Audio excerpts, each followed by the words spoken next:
বিসমিল্লাহির রহমানির রহিম। আসসালামু আলাইকুম প্রিয় viewers, welcome to my channel. আশা করি আপনারা সব ভালো আছেন। আলহামদুলিল্লাহ আমিও ভালো আছি।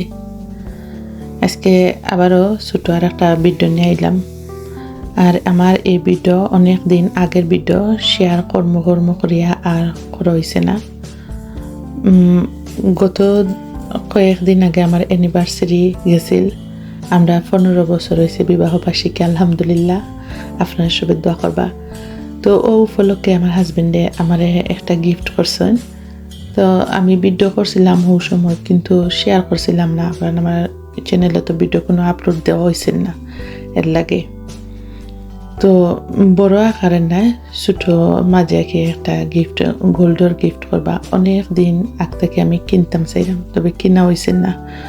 তো এই দেখো ও ব্রেসলেট আছে, অনেক হালকা ওয়েট, কিন্তু দেখতে অনেক গর্জিয়াস, মাশাল্লাহ। জানি না ক্যামেরার মাঝে বোঝা যায় না, তবে পিনলে অত সুন্দর লাগে, আলহামদুলিল্লাহ। আর এই সময় সোনার দামও আছিল বেশি, এখন তো সোনার দাম কমে আইছে। আমরা সব সময় যে একটা মাঝে কিনা হয় আর কি, যেসব এইসব গেছিলাম, তারা যে তার কাছে নাই, কারণ একটা এখনকে ট্রেন্ডিংও শখ বা কিনে একটা আর পাইছিলাম না। 2বারও গেছিলাম, গিয়ে পাইছি না। পরে আর একটা শপ একটা কোনোদিন গেছি নাকি ম্যানচেস্টার।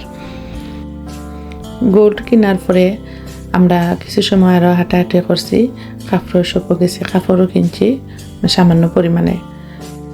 হাঁটাহাঁটি হয়ে খিদা লাগ গেছে। পরে আমার প্রিয় একটা রেস্টুরেন্ট, আমি আগে কয়েকবার খাইছিলাম, পরে আমি আরও 2-3বার গেছিলাম কিছু দরকারে। ম্যানচেস্টার যাওয়ার পরে দেখি যে এই রেস্টুরেন্টের সিরিয়াল থাকে, আর সিরিয়ালও দ্বারা খাওয়া আমার কাছে ভালো লাগে না। পরে অন্য রেস্টুরেন্টে খাওয়া হয়ে গেছে। পরে রেস্টুরেন্টে খাইয়া দিয়া এরপরে একটা ছোটো মোটো স্টলও রাখান একটা দোকানে গেছিলাম, গিয়া ফ্রুট সালাদ খাইছি। অল্প সময়ে আলহামদুলিল্লাহ অনেক কিছু করতাম পারছি। খাবার দাবারও খাইলাম, গোল্ড কিনলাম, কাপড় কিনলাম। সত্যি কথা, আমি শপিং করাত গেলে কিংবা কোনো কিছু কিনাত গেলে আর কি, স্পেশালি আমার অনেক সময় লাগে। চিন্তা করি গেলেও বাসা থেকে যে এনে ও জিনিস কিনবো, পরে সব যাওয়ার পরে আমি মাইন্ড চেঞ্জ করে লাই। এই দিন মাশাল্লাহ অল্প সময়ে সব কিছু করছি, আলহামদুলিল্লাহ। তো যাই হোক, আজকের ভিডিও পর্যন্ত। আপনারা সব ভালো থাকবা। আসসালামু আলাইকুম।